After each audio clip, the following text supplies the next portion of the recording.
नमस्कार।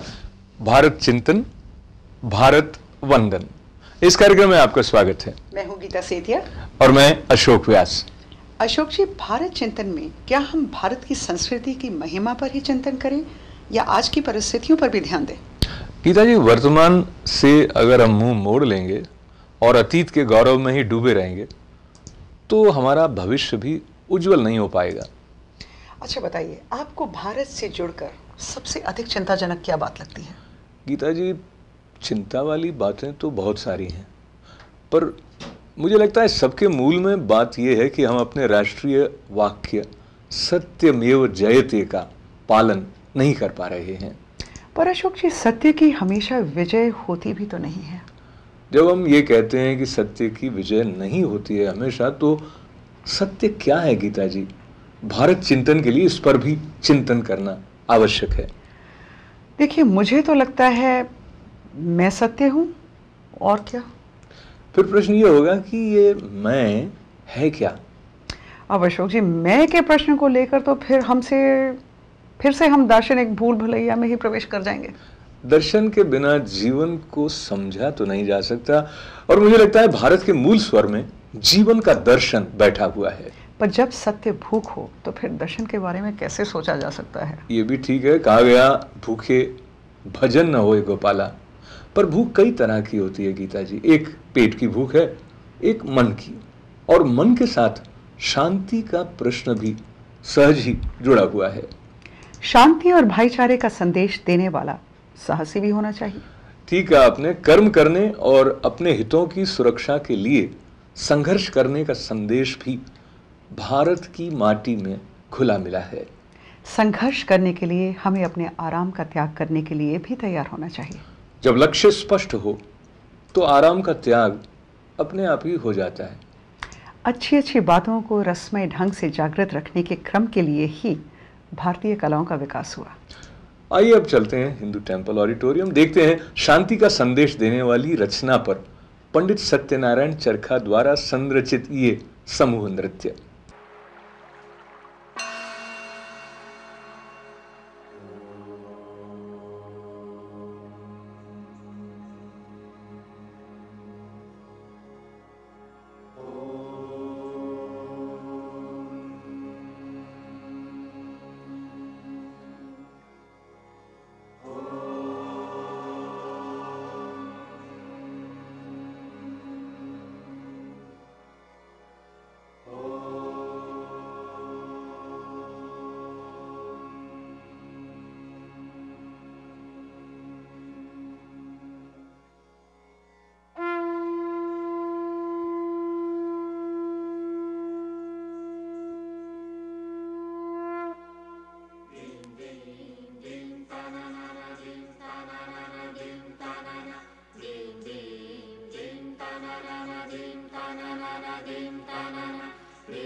ओम शांति ओम शांति ओम शांति ओम शांति ओम शांति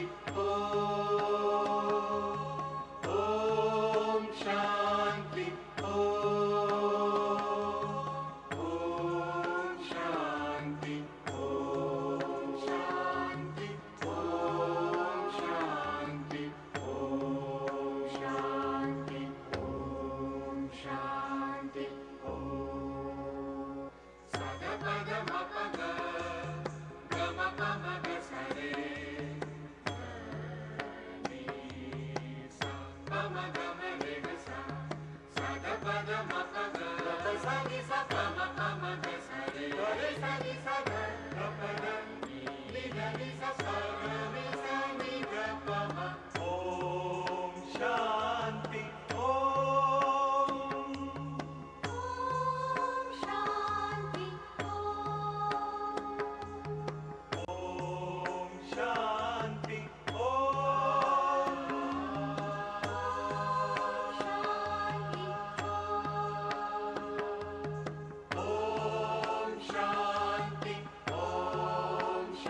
शान्तिः पृथिवी शान्तिः शान्तिरापः शान्तिरोषधयः शान्तिः वनस्पतयः शान्तिर्विश्वे देवा शान्तिर्ब्रह्म शान्तिः सर्वशान्तिः शान्तिरेव शान्तिः सा मा शान्तिरेधि।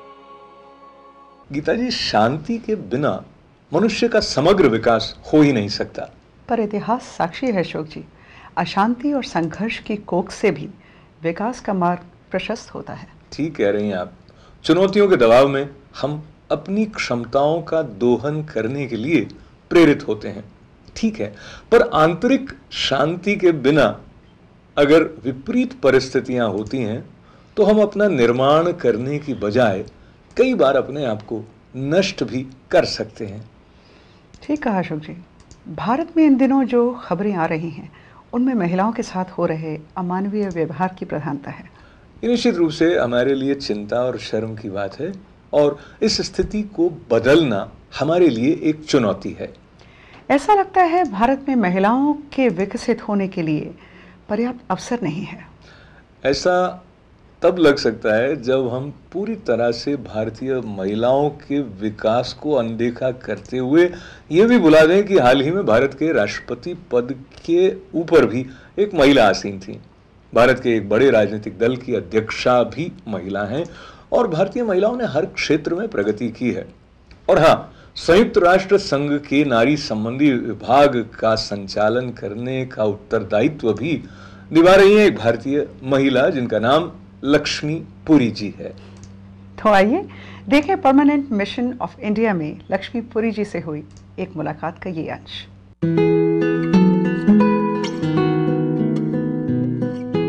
Lakshmi Puri ji, connecting with India, connecting with women, and connecting with the universe through United Nations. When you look back, is there any particular memory from the celebration of Republic Day as a student in school somewhere in India? Well, I used to be, one of these NCC cadets, attending all the parades. I participated in one of the Republic Day parades, and always a very enthusiastic visitor to Rajpath to watch the Republic Day parade and also the beating of the retreat in the evening on, I think it is 2 days later. It was a very empowering and I would say really a memorable experience always for me as a child, but even as a grown-up. When I think about Republic Day, and certainly now, today, of course, we are celebrating here, but as UN Women, as a woman myself, and someone who's dedicated to gender equality and women's empowerment, we also are feeling very somber on this Republic Day about what happened to a young woman, and the President of India, in his speech, has referred to that. What happened to a young woman was brutally raped and killed in a bus in India, in Delhi, our capital recently. And the kind of anguish and public outrage it caused in India, and the demand for change, the call to action that prompted. I think that is the thought that comes to me on this day, because we have two things about the Republic of India. One was freedom, and the giving ourselves of a constitution which guaranteed equal rights. And so now we are looking at an era where we have got partial freedom, but no country can be free unless its women, half its population, are free and equal. And also, Mahatma Gandhi's call to non-violence. If we can ensure to every woman and girl a life free from violence, that is something that I would on this day aspire for India. while you were a student and growing up and you had ambitions to get into IFS, was that your own idea, or was there some role model, or was it idea of your parents? You know, for women, it was a very exciting time. For young girls, growing up in the 70s, early 70s, I was in college.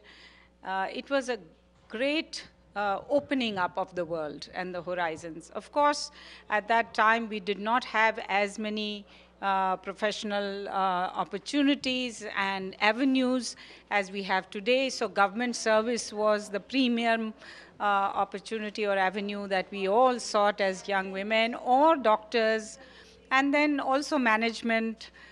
These were and engineers. So women were reaching out in all of these areas and professions. And I was wanting to be a doctor. I even applied for pre-med, I got admission. And then my father, who was, who had retired, I was born late to him.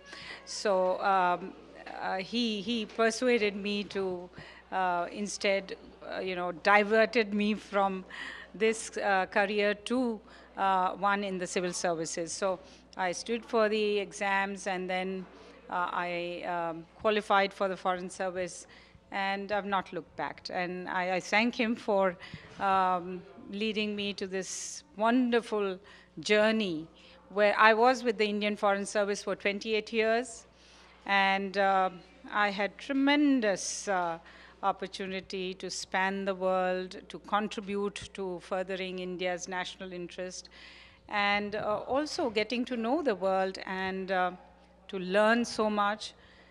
It has been a very enriching experience and something that I would like many other women to share. And the Indian Foreign Service has been, in fact, very well represented by women. Wonderful. And just taking the liberty of, again, referring to your personal side, and this also is a very important question, how many decisions you are allowed to make as a daughter as compared to son? That question also comes up quite often, and this becomes very, very important when you are talking about selecting your life partner. Or so in your case, not referring only to the personal experience, but in general, how important it is for an Indian girl to have the right to choose her life partner, or as we used to have this arranged marriage. So talking about these both. Well, I think it's very important for every girl and young woman to find their own life partner, we call it in gender equality language, we call it the choice, the choice to marry, the choice to have children, to space out children, the entire gamut of rights. So it's a right in my view. And sometimes today even and it's a sad thing again, even today we see in the name of, girls not being allowed to marry people of their choice, honor killings taking place in that name and so on. But I was fortunate, not only because I didn't have a brother. I was perhaps unfortunate not having a brother. It's always good to have a brother. But the fact that I was in a family of girls meant that my father was a great gender equality advocate. And to speak in the language of those days, we were brought up like sons. So we never had, and each one of us married someone of our own choice. And in my case, I married a colleague. We were in training and we met there, and he was from a different community, religion, and it was a bit difficult initially to get the families to accept, but I think after that it has been a wonderful journey together. Just taking cue from this particular experience of yours, and many times when the boy or girl are in that situation of deciding, they hear this thought coming to them quite often, saying that the decision is so big that if you do take it on your own, the responsibility will be bigger, and they are given data that love marriages result into separation, etc. So, on this particular ground, when someone is to decide that this is the final decision, so what would be your advice? What should they look, because people do get cheated also. Well, you can get cheated on any side, whether it is arranged marriage or love marriage, whatever you would call it.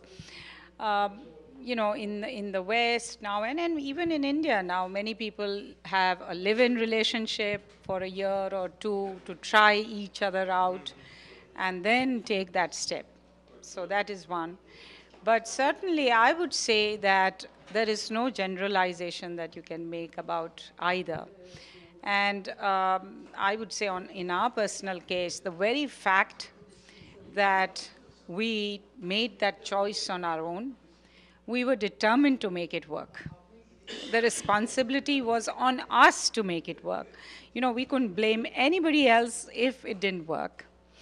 And we couldn't run to anybody else if we had unresolved issues. So through all this, in life, whatever challenges we faced, we always knew that we had to make it work and we had to do it for each other. So it can be very, bonding and bond building rather than the other way around. If you take the decision yourself rather than have an arranged situation. But of course, in arranged marriages, there is also this whole issue of cultural sameness and comfort level and so on and so forth. So that challenge is not there. But there might be other challenges of not knowing the other person as well, and going into something unknown as well. So there are risks and advantages on both sides. So I think ultimately it depends on Choice how. is important. Even if it is arranged, it has to be the choice, particularly of the woman. Looking at India, referring to the Republic Day of India also, individually, what do you think has been the source that has kept you positive, creative, and uplifting in challenging circumstances? Well, I think the pride of being Indian, the privilege of being Indian has been a very strong force. To belong to a civilization like India's and its humanistic values is very empowering. So that has what has kept my faith in all the challenges that we have faced as a nation, what we have faced as families, and as an individual.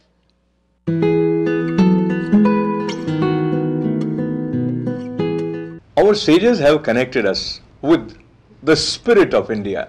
Let us share the excerpt from the book Pillars of Light by Swami Sri Ishwarananda Giriji Maharaj. Sure. Here are the words of the founder of Samvit Sadhanayan addressing the youth of India. Here it goes. The great masters who laid the foundation of our ancient culture desired and decreed it that every youth of this country should aspire to become a pillar of light. On such pillars alone can be erected the truth, national structure, true to the name Bharat. Tire after tire, generation after generation were thus raised upon young enlightened shoulders, and our land became known as thousand-pillared hall of wisdom and beauty.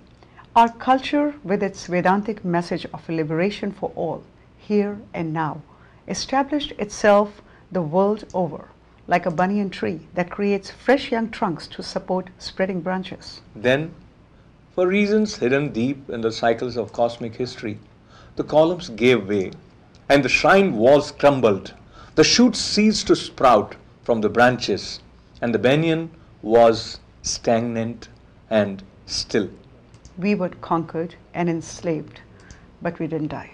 The soul of our country went into hibernation, waking up occasionally and bursting into brilliant expressions of ancient vitality whenever a Samvit Taru manifested itself in an Acharya Shankar, in a Swami Vivekanand. The pillars were not all gone. The structure stood. Now it's the time to renovate and expand the cultural mansion. It is India's sacred responsibility to restore its glory to its height, rejuvenate the hidden growth to its full richness. You, the Samvit Tarus, youth of India, are dedicated to this task by the deathless presence of the Samvit masters of all the ages, presiding over the soul of Bharat. Every one of you must become a pillar of light. This was the excerpt from the book Pillars of Light. By Swami Sri Ishwaranand Giriji Maharaj, each one of us must aspire to become pillar of light. That is the message of Bharat Mata. Spreading the light of peace, love, joy. Here is another performance by budding artist at Vaishnav Temple.